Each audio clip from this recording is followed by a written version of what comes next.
Fantastic. So we're just going to wait a few more seconds for the last people to join us. We're very excited that everyone's come back after our summer break. I hope you had a lovely summer holiday if you went anywhere nice or enjoyed the extremely warm weather we've had in the last couple of weeks. We're definitely happy to be back. I love doing LEIPA Live events because it's such a good opportunity to meet new people, learn new things, really investigate different angles of our industry. And I hope you're joining me today to do just that. Today we have Martin. You may recognize Martin if you did a previous event with us. We had a fantastic roundtable talk back in March. The title was Time to Get Physical. It was all about how to stand out, be different, print working in its most efficient way. And we noticed very quickly in the discussion with other people and Martin that Martin had a really interesting story to tell, which is why I earmarked him straight away after the roundtable talk and said, hey, I think we need to learn more about optilyz, which is exactly what we're doing today. So today's Papinar is cross-channel success. It's the power of personalized and intelligent printing. Intelligent printing is something that we hear more and more of. It's really the idea of enhancing print as much as possible, making sure it's effective, it works, and that people actually see real results. So I'm extremely happy to talk to Martin today. I'm sure we all want to see results. So without further ado, I am introducing you to the lovely Martin, who is co-founder and CEO of optilyz, and we look forward to hearing what you have to say. Thank you very much, Sarah. Let me just share my screen. Perfect. We can see that. Fantastic. You can. Okay, perfect. Yeah, wonderful to be back. Last time, the three of us, really agile discussion. I really enjoyed it. Today, I want to go a little bit deeper and talk about cross-channel success and the power of personalized and intelligent printing. So, talking about optilyz, founded the company 8 years ago, and want to go a bit deeper into what we do and why we do it, and how I believe that intelligent direct mail and print can be a really powerful channel going forward.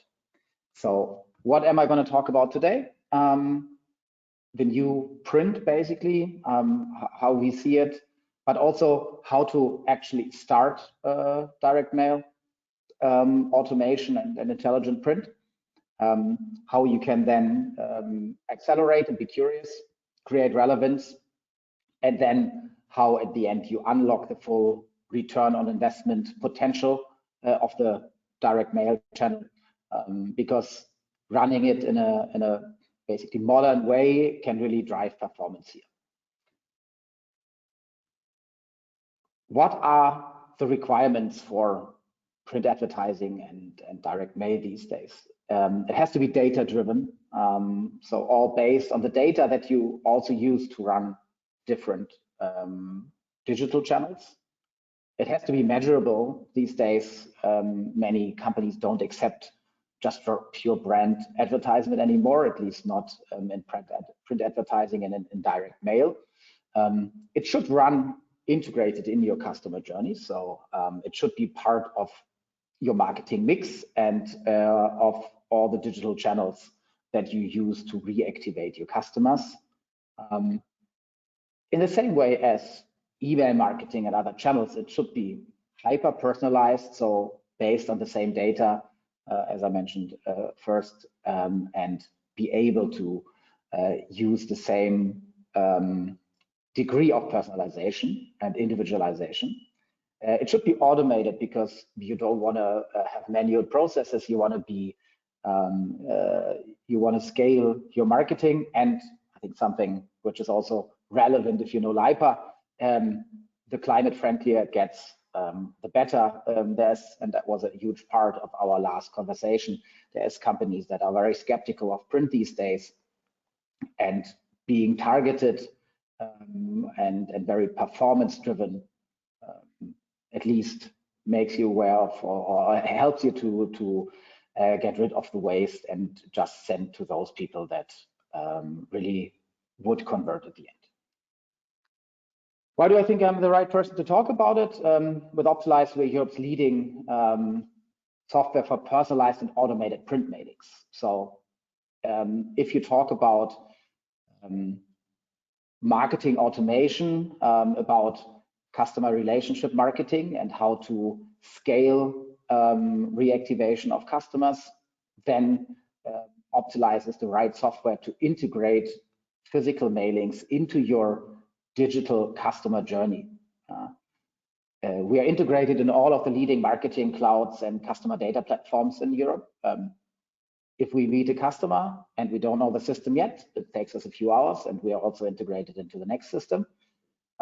So alongside email, alongside display advertisement or social media, it still makes a lot of sense to run direct mail campaigns, because first of all, you can run it like a performance channel, but you can also address from a legal perspective basically everyone in your customer database. And that is very different to email, where you need an opt-in, and it's a lot more intent driven than any social media or digital channel, and you can be a lot more personalized. So running direct mail as part of your digital customer journeys enables you to address your customers with the right channel at the right point in time and the right message.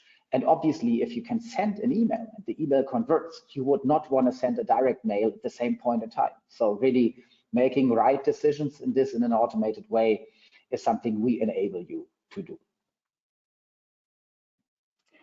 What's the advantages of direct mail? First of all, I just mentioned it. You can basically address 100% of your customer database. I think that's already a huge topic, and I recently had a discussion with a huge e-commerce shop, the CEO, and he was talking about certain performance measures and why direct mail would make sense or not. And I told him, well, there's one main reason, at least as long as you're profitable and you are able to and you can run journeys in a profitable way, it already makes sense to run direct mail, because you're addressing customers that you would not be able to address otherwise. And other advantages are that you bridge a conversion gap. So if you think about email marketing campaigns, 2-3 days after you've sent an email newsletter, the entire effect has gone. It's a profit. Well, if you can use it to retarget, definitely makes sense. With direct mail, this is very different. We tell customers that they should have vouchers that run for 6 to 8 weeks. So you very often have a direct mail going into someone's home. It's a favorite brand, or it's someone you haven't purchased from for a while, but people take it into their homes and put the direct mail on their refrigerator. They might not need the new pair of shoes right now, but maybe in 4 or 6 weeks. And thus you are bridging the conversion gap, and it makes sense to monitor the performance over a longer term time frame. So very interesting side effect, and very different way of thinking, especially if you've grown up in a digital age as a marketer. What are typical use cases we talk about in the customer lifecycle? Well, they're obviously very similar to those use cases you would also talk about when thinking about email marketing. So thinking about, and we talk about the wheel here, thinking about the beginning of a journey. You first want to activate leads, but then you also want to push the customer that just became a new customer to order again. So a second order push is something very typical. Then you obviously have loyalty cases, you have upsell, cross-sell topics, and at the end you have churn prevention and reactivation, because you can, whenever you are either not able to address someone with email, or the person doesn't react to email, you can always use direct mail within the customer journey to address those customers whenever the customer lifetime value is high enough and you believe that it makes sense to reactivate that person. So use cases, and that's what we always tell our new customers. If you've set up those cases already, if you've already got customer journeys running, you should go for the low-hanging fruits and integrate direct mail into the marketing mix as an additional channel. So how would you get started?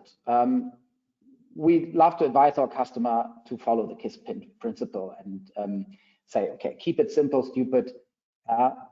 Obviously, you first want to build a base, think about the low-hanging fruits, then you start developing more complex approaches and experimenting, and at the end, if everything is running, you scale. So what does that mean? If you build a base, there's some prerequisites you should follow, or some things that you should follow and make sure that you think about it when thinking about the first cases. So first of all, simple use cases, topics like first to second order push, birthday mailing, so easy things. Something like reactivation is very exciting, but it's something you already need to have very good data for. So go for the easy cases, go for simple formats, go for postcards, go for letters. In general, when thinking about triggered mailings and automated mailings, you want to go for simple formats, because at the end, it's a performance-driven channel. So you want to go for formats that can easily be produced and be triggered. You should have personalized voucher codes, because obviously you don't want the voucher codes to end up on some kind of discount page where they're floating around. So personal voucher codes are a very important thing that you need to consider. And then you start with simple personalization, obviously name or salutation, and maybe one or two other things, but in general, keep it simple at that point in time. Great case. And Obi is one of our customers that has already advanced, but that's how they started out. So simple use case, they congratulated everyone 1 year after they became loyalty customers. They had a personal address, a form of address, and they had individual voucher codes, very important. Everyone got 10% off, and they were able to increase the average order or the shopping basket by 20%. How do you continue? If you believe you have your data quality under control, you can scale. It's one of the most important things that we always talk about with our customers. Data is usually the topic that is the most pressing issue for them. Look at the validity period of your voucher codes. There's things you can experiment with. As I mentioned, you should keep it for some time, but you can also personalize the values.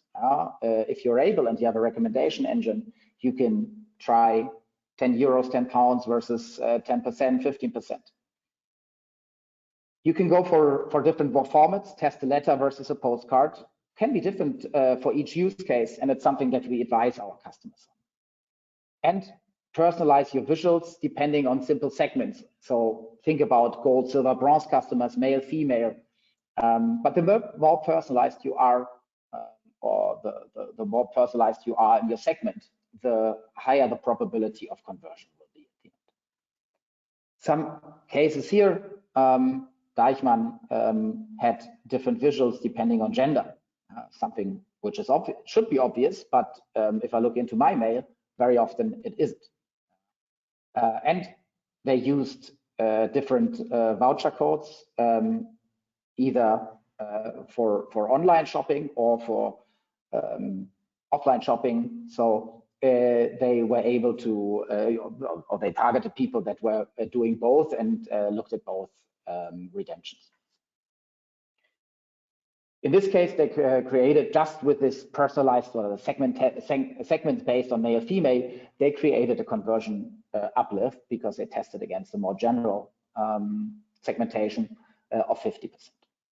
And another case, Outfittery, they tested letter versus postcard because very often, if you think from a creative design perspective or creative director perspective, you might believe that it's more important, for example, to go for a postcard. But experience in many use cases is because as a fashion company, you obviously want to show more or believe that you can show more on a postcard.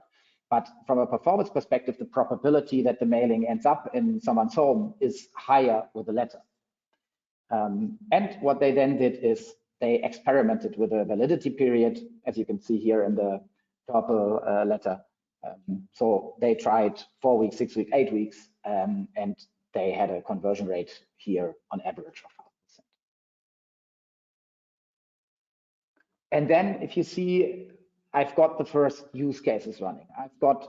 I've tested different formats. I have insights. You can really scale and you can be a lot more personalized. And I think that is at the end where everyone wants to go. But we talked about data quality. In the second step, if you don't have your data under control, it's very, very difficult. The highest degree of personalization we ever had was 150 personalized elements on a 2-page letter. So that is as an extreme, but still, there's a lot you can do. Different products coming out of a recommendation engine you might have in place. Could be individual prices by segment. It could be certain descriptions for the products, etc. So there's a lot you can really do here. And these are the things where the complex fine art starts, but where you can really drive performance. So a beautiful case here is our customer Peter Hahn. They have product images, including product IDs and prices coming out of their recommendation engine, personalized for each customer and on the purchasing history. So again, in this case, we have customers that these days, basically, their design is an empty A4 page.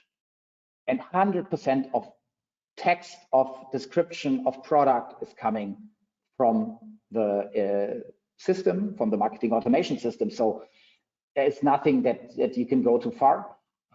But at the end, you need to see how much work goes in it and what the value add is. As you can see here, you see top sellers, and that what they did is basically experimented because they made a mix of one-to-one personalization and certain things that were rather driven by other rules. So not only based on recommendations, but something typical topic that might be coming out of the purchasing department or something similar. So how do you unlock the full potential? There's 5 levers in performance direct mail. The first thing is customer journey mailings. We looked at the different use cases. You might have them already in a digital context. So thinking about up to now, you might have seasonal mailings. You might have one-time pushes 3 times a year, 4 times a year. You reactivate customers. You think about other things, or you try something like the first or second order push, but you also do it only 4 times a year. So that going from one-time push to customer journey mailings and the integration of print into those digital customer journeys can increase the performance of direct mail by 3 to 10%. And that is always also the first thing that we advise customers to do, and something that is the easiest thing to achieve. You then have cross-channel effects. So combination of direct mail and, for example, email. We had customers sending an email to customers and telling them that a mail would be coming. That increased ROI by 200%. So they tried email only, they tried direct mail only, and combining it increased the performance significantly. Other case was reminding customers that they would still have a letter, that they still had the letter at home or the voucher 5 days before the end of the validity period. And that also significantly pushed the performance. And they had a control group and they doubled the conversion rate for the last 5 days. So conversion cross-channel effects can be something very exciting, but is also certainly one of the more expert things to do and something you should not start before step 3. Buyer persona specific mailings, we talked about it in the Deichmann case, is definitely something you should start quite early, thinking about what are different groups that you want to target specifically, and how do I address this both in the data, but also then with a specialized design, a specialized visual.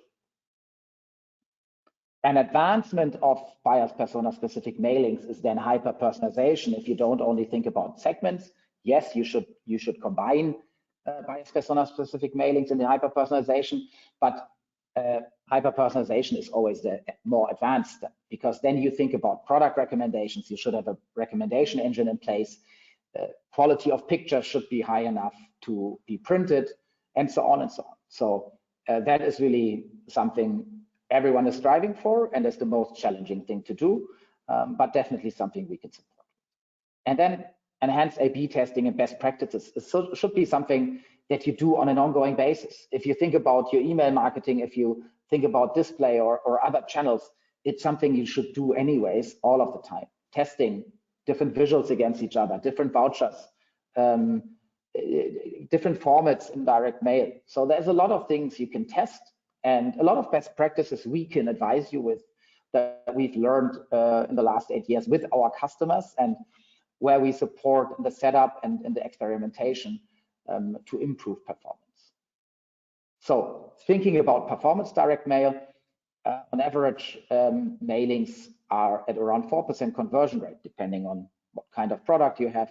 Can be in between 1 and 10%, 10% and on average 4%, but you can improve performance by 10 to 40%. So you can significantly improve performance. And if you think about if that's the conversion rate, that can be real money just by being a lot more structural and systematic in the approach to direct mail. And that's how you should think about it these days. Go away from one-time mailings and go away from manual processes, because that's something we haven't talked about here in this context. Obviously, the more integrated into your marketing automation system it is, the less manual work and the less external agency work you need, because it's all running in a very automated way. And you as a marketer can concentrate on the performance of direct mail and less about the setup and the ongoing processes. I talked about KISS. So how do you get started? Simple use cases.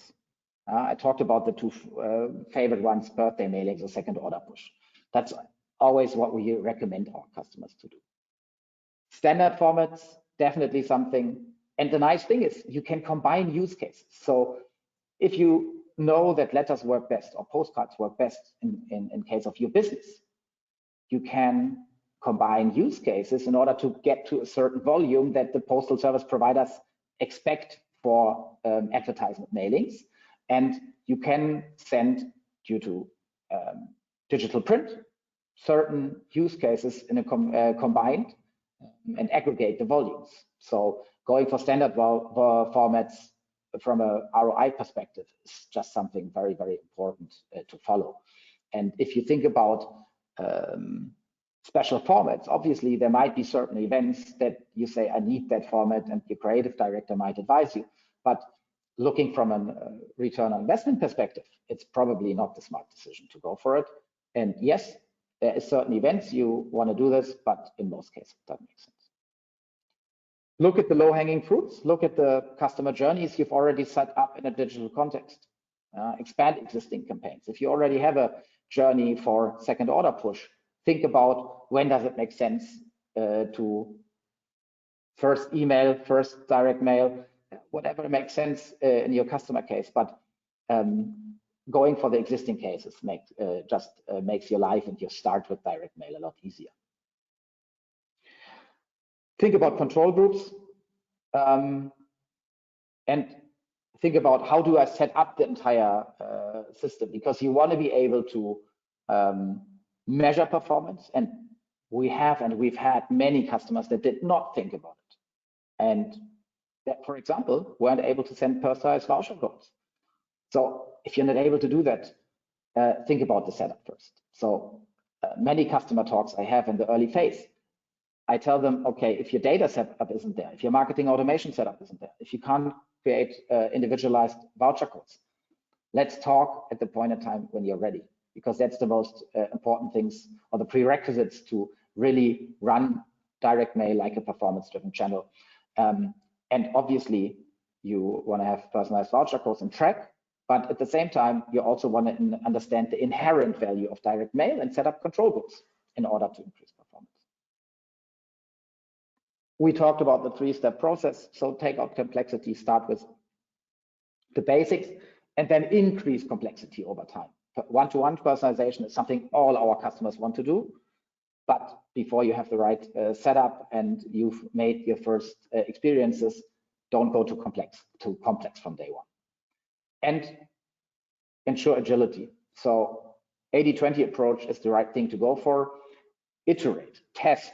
So don't go for the most complex setup. Don't go for the perfect setup on day one, but think about, okay, can I start with an easy mailing, once pushed, maybe different personas, and have the first learnings. Which format works for you? What are the easiest use cases? As I mentioned, reactivation is one of the most complex things to do, because you should be maybe even have some tool for predictive modeling, but also have a real data setup and understand how to calculate customer lifetime value. So that's something you all want to go for, but start easy, start simple, and then later you can always increase complexity. That much from my side. Here's a checklist for use cases. Here's a checklist for hyper personalization. Feel free to connect me on LinkedIn. Always happy to advise on how to start. Either you're coming from a direct mail background already, you're sending mailings already, and you want to know how to go from one-time to automation, or you are completely new to the channel. Then let's start with an ROI proof of concept, understand how the channel can work for you, what the best setup is, and then go through the journey from 1 to 3 and make direct mail a performance-driven channel that works in your marketing automation context. Thank you very much from my side, and looking forward to questions.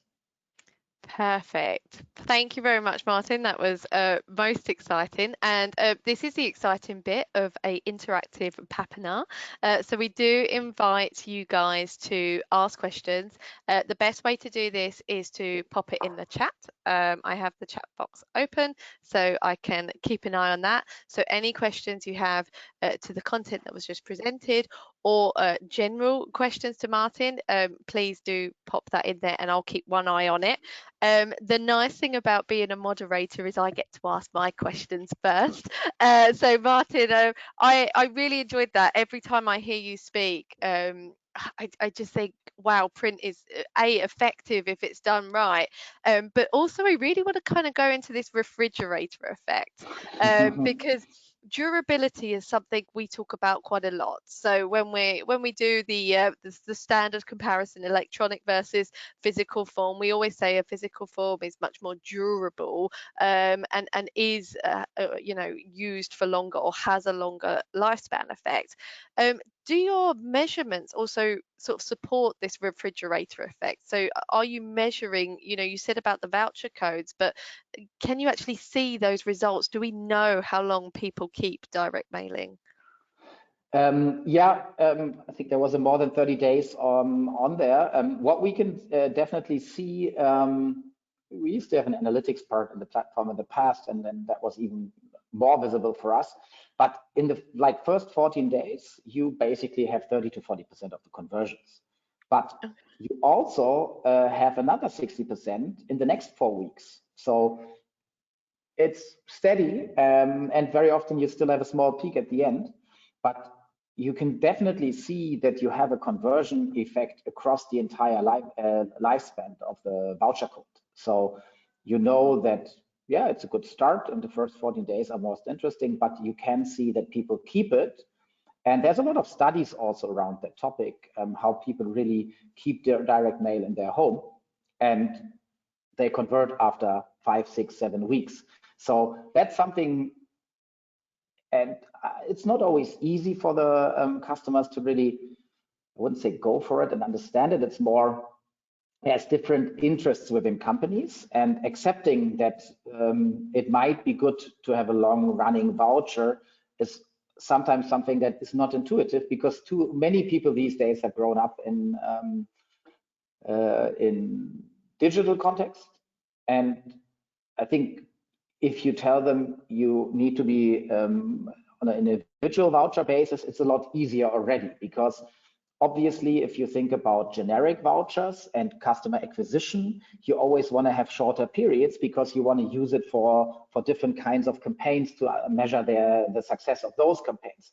But if you think about CRM and things like that, and again, email is also, it pops 3 days and it's gone. But if you think about direct mail and how long it can take until customers convert, it's very different. That's why we also say, if you send something, for example, for an event, we have obviously a lot of customers right now thinking about Black Friday mailings and so on. Be careful that it's not arriving 3 days in advance, but more like a week, 2, so people have time. And that's why it might be counterintuitive, but a long-running voucher is something that will convert over time, and that doesn't hurt having a voucher for 6 to 8 weeks, especially because you're going for targeted customer. Yeah, if you have 1 million people in your customer database, you should not send 1 million people a letter, but just those people that would convert because you statistically believe it's the right point of time to send something to them. Yeah, absolutely. Well, I think durability is one of those subjects that we really enjoy when we talk about sustainable print. So that's definitely a topic that interests me. The other one that I think is kind of a hot topic with marketeers is the idea of this automation, not just from a commercial perspective, but the idea of having more time for other things. So the important thing here is really the timing and the automation of it. So maybe going on a little bit more into the CRM and the data. I mean, the first thing that would interest me is generally, how do you find the data quality? I mean, is data quality improving over the years that you've been at optilyz, or are you still frustrated by poor data quality? Well, it's more our customers that are frustrated about their own data quality. But there is rarely ever a customer that is not frustrated.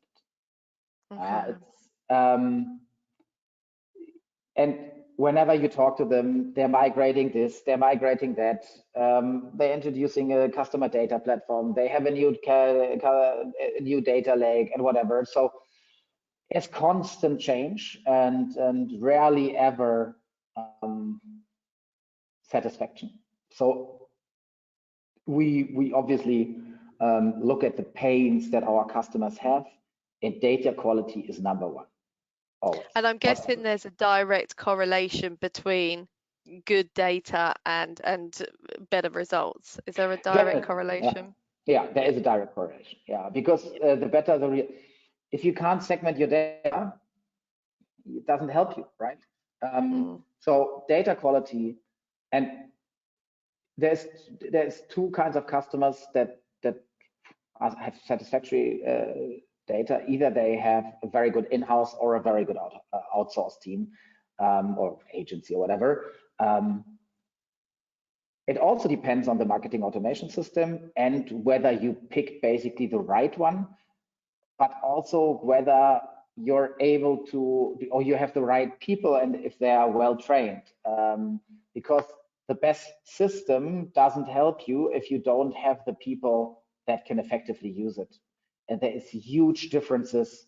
And I wouldn't say there is the one perfect marketing automation system out there, but it depends on what kind of customer and what company you are, what kind of business model and so on. But it also depends on whether you really spend time or invest time into thinking about what the best data structure is to put it in. So the worst thing we've seen are customers that buy a very expensive marketing automation system, and then they just take the data that they have and they pour it in, and that's it.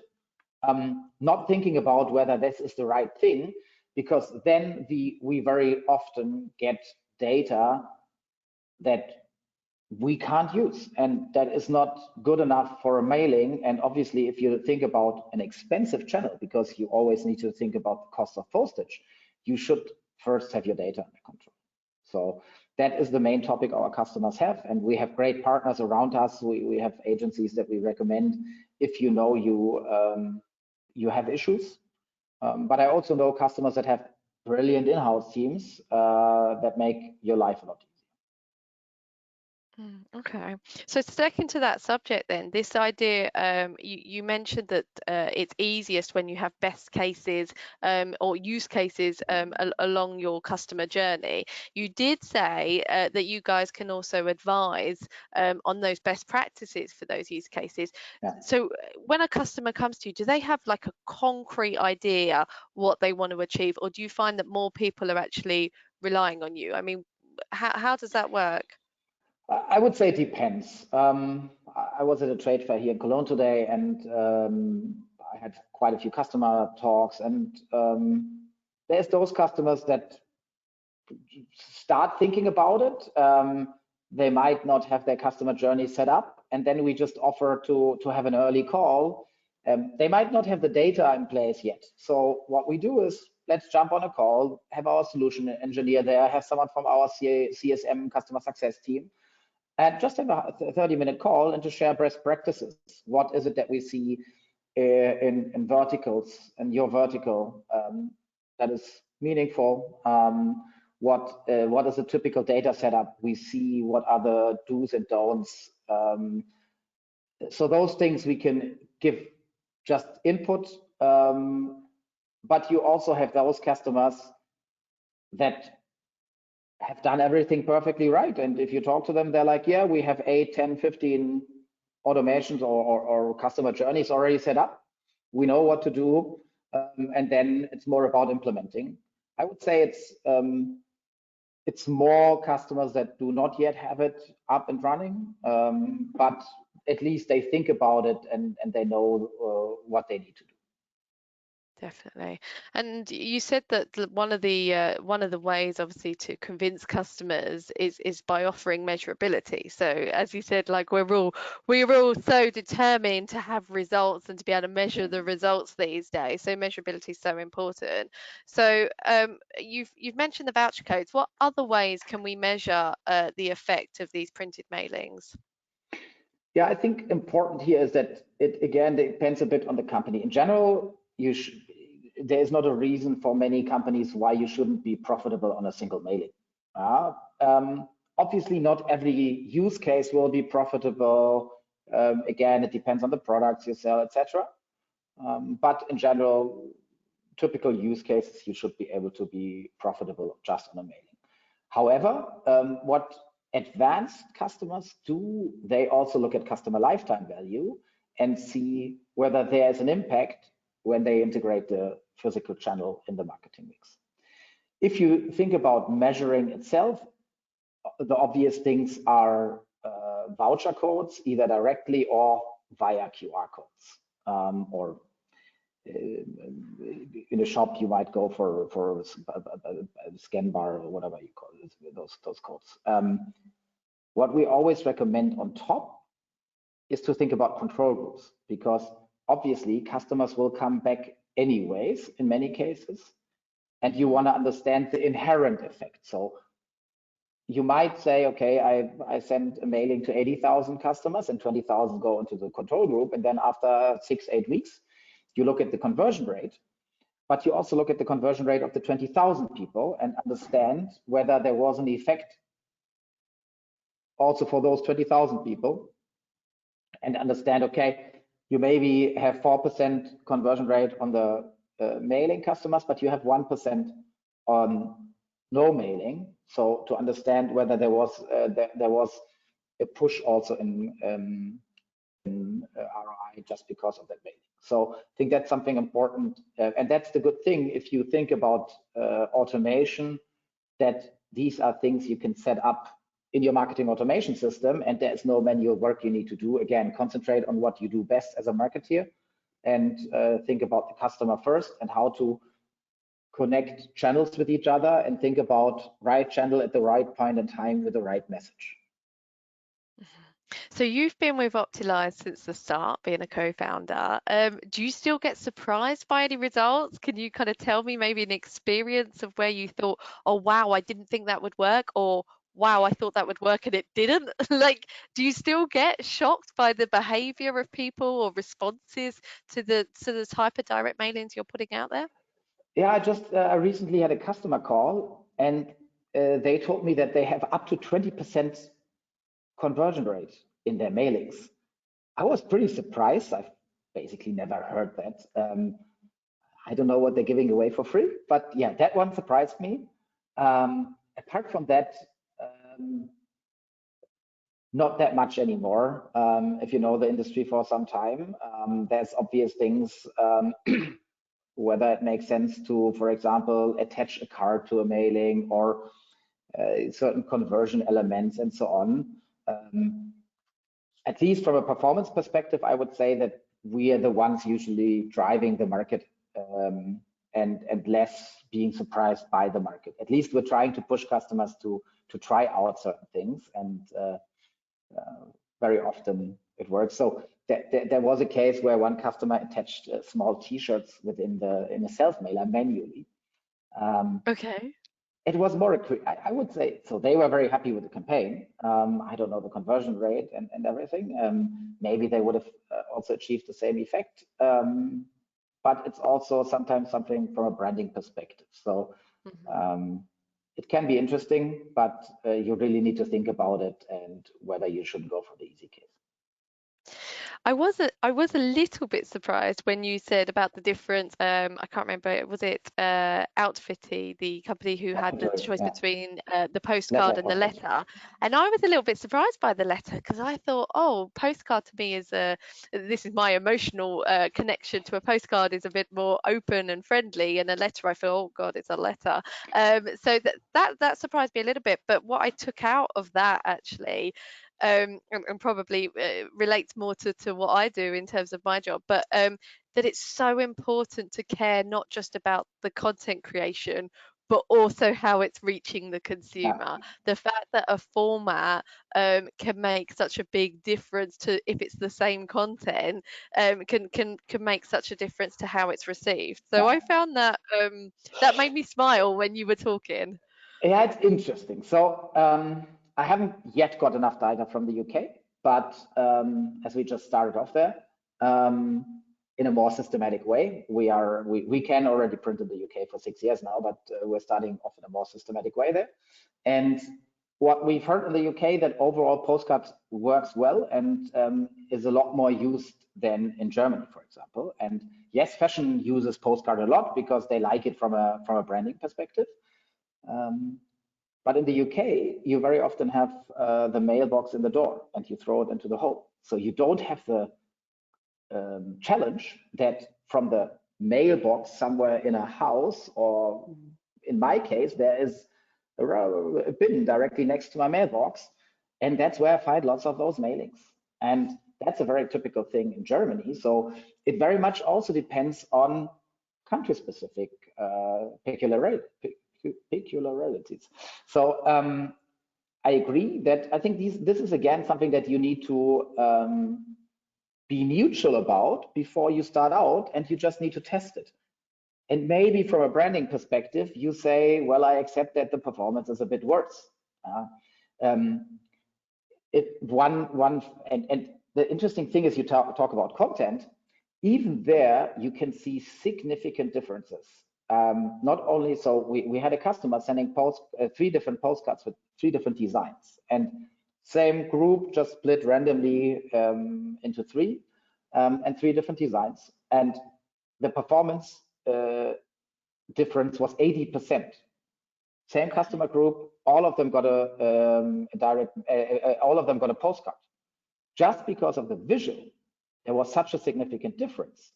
In 2 of the 3 cases, they sent something like a picture of the app. It was of the app of the product, so people understood immediately the brand. In the 3rd case, they had a beautiful picture of balloons in Cappadocia, and it had nothing to do with the product. So basically, the people looked at it very shortly and said, oh, I don't get what they do. Well, even though they used the product before, but it was not enough connection to the company and to the product. So the conversion rate in that case, the other 2 were quite similar from a conversion rate, but that one was a lot worse. So also from a conversion perspective, you need to think about how can I drive it, and that is something, even if you have experience in direct mail, doesn't mean that direct mail, not in a performance-driven way, but in more one-time mailings and so on. If you then become an optilyz customer, we will give you feedback on how to implement conversion drivers in your mailing, because at the end, it's the same thing as testing button colors on your landing page. You should do the same in direct mail and understand what is the best thing. Do I have a conversion driver on my mailing and so on? So things like that, and think about in a performance-driven way about direct mail, is often something customers haven't really done before. And that's what we can advise with. So formats, but also design. So we've seen that the customer campaigns haven't worked because, well, or one of the two, and we said, please implement a second design because we don't believe it's going to work. The creative director wanted to keep the other one, so they did an A/B test. And usually the one we recommend is the one that is performing better. And that's how it should be. Exactly. So going on to perhaps a more serious issue, or a more worrying issue, is always the idea of data protection. So I actually find it, I sort of split my time between the UK and Germany. I actually find in Germany they're more concerned about GDPR and the use of data. So what data protection regulations need to be taken into account when you're using CRM data for these haptic mailings?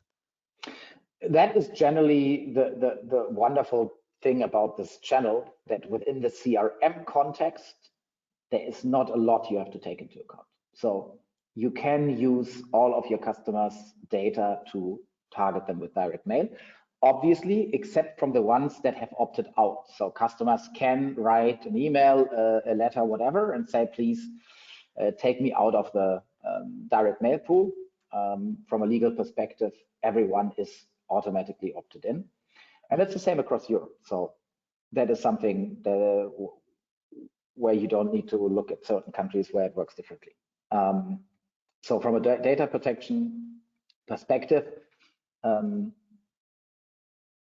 it's an basically easy answer. There is certain lists where people can opt out in general, and some companies decide to follow those lists, but there is no legal, it's not legally necessary, let's say that. So in general, you can address everyone in your database. Okay, because one of the concerns I've heard over the last couple of weeks, I was at a recent congress and we were talking about direct mailings in general, and definitely not intelligent direct mailings, we're just talking generally, but we were talking also about this post box mark about I don't want to receive, or you know, some countries talking about saying I have to say I want to receive, which will obviously massively impact. Do you worry about that in your business? I mean, what do you think about that kind of discussion? Yeah, it's always good. So there's three different things you can send unpersonalized, or you can do mail drop, basically unpersonalized. You can do partially addressed mailings, at least in Germany and other countries, and you have fully addressed mailings. And what you're mentioning is definitely relevant for the first two cases, because you're not sending something to a person in a personal matter. So this sticker in general is not something that you need to take care about, because there is the address on it, and the postal service provider is obliged to send direct mail to that, or mail to that person, and direct mail is then something. The case is a bit different when it comes to acquisition, because you can still legally purchase addresses in Germany and other countries, obviously, to send letters to people that are not yet in your database. In that case, in Germany, you need to have a disclaimer on it where you got that data from, and how to be taken out of that database. So the letter would still be sent to that person, but the person would know where you have that data from that disclaimer. And you would easily be able to then tell them, please take me out. And there's a few legal sources that still exist. It used to be a lot more frequent in the US, for example. It's still a huge topic, especially in credit cards, finance products, etc. In Europe, it's more difficult these days because in Germany, data protection started 20 years ago with BDS, Bundesdatenschutzgesetz. And back then, many of the gray market offerings disappeared. And these days you have still offerings, but it has become quite expensive and the conversion rate is low. So really making that profitable is more difficult. You asked about how I see the future. I don't think it's going to change. It's not that there is a huge spam problem, and the postal service providers don't really have a lot of mailing volume anymore, and they rely on it. And states own parts of the postal service providers, and without the advertisement mail, I think the business mail would already be under fire, and probably in Germany they would only send 2-3 days a week because it would be so unprofitable. So they rely on the advertisement mail to keep the business, the normal business, postal business running. So if the volume would increase like crazy, it might be something, but in this case, it's not that the volume is growing like crazy, and the environmental impact is also not what you always think. Sending an email is not that much better, although no one really talks about that. So I don't see any larger risk. Yeah, it's a subject I'm quite passionate about, and I always talk about the growth of hyper data centers, 2.5 to 3.7% globally, which is crazy, and it is something that isn't spoken about, nor is the fact that most emails aren't read, which is even more incredible. So no, that's definitely a one to consider. So because we're getting towards the end of this session already, I just want to kind of ask you a bit more of sort of personal questions about your own opinion. You know, what are the advantages, going back to basics, what are the advantages of printed mail over doing like an electronic outreach? When I talk to a CRM manager, and it doesn't really matter, you know, the typical thing that I hear first is, yeah, we have an older target group, obviously it makes sense. That's not true. So there's a lot of studies that younger people like it as well, because you have that haptical effect. And if you have a direct mail, it's from one of the brands you like, it's an offer you like, it just is a completely different mental feeling than receiving an email 3 times a week and just waiting for the next offer. So it's a lot more personalized. And if you're then able to really be hyper personalized, obviously the performance is further increasing. So I think in general, this positive effect that paper can have, and that you have something in your hand. How many letters do you get a week? There's weeks where I just have 1 or 2, and then it's only invoices. So I rather get a very personal message note offer from my favorite brand than not having, well, having an empty mailbox is also fine, but it's better than at least getting an invoice. So I think this personalized effect and the haptical effect should not be underestimated. Definitely. I'm going to now embarrassingly admit to something, that when I get a personalized birthday card from a company, I get so few birthday cards these days that is included in my birthday card display because it counts. So if it's very personalized, it has my name on it, it goes on the shelf. So yeah. It does show the impact that also direct mail has. Great, that is absolutely incredible. It was really good to explore some of these topics with you today. How can people get hold of you? Do you want to just repeat your LinkedIn or your connection so that more conversations can be had outside? I know it's difficult in this kind of webinar environment, that people don't want to get involved but are probably very interested to getting hold of you later. I mean, obviously I'll take any questions afterwards if you know me, or we've also got a dedicated email address, solutions@leipa.com. We're happy to pass things on. But Martin, how can people get hold of you? Well, first, you can find me with my name or looking for optilyz on LinkedIn, obviously, but also write me an email, first name dot surname at optilyz.com.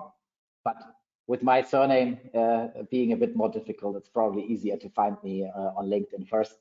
Open to have a discussion how we can help you. Also early ones. I think it's always good, the earlier the better, to talk and understand what you need to consider when thinking about direct mail automation, also marketing automation context. We're partnering, as I mentioned, with all the players in the market because it's something they see as a value add to their systems. So yeah, reach out to me and happy to help. Maybe just to kind of assess what size of company. So you've said CRM data is obviously important. We've seen some big names and maybe slightly medium-sized names in your case studies. Could you just outline like who you're looking for? Who's your target? Yeah, that's a very good question, because obviously automation makes sense if you have a certain amount of customers in your database. I'd say you can think starting about automation if you have 100 to 250,000 contacts in the database. Most of our customers have more than 250,000 contacts in the database.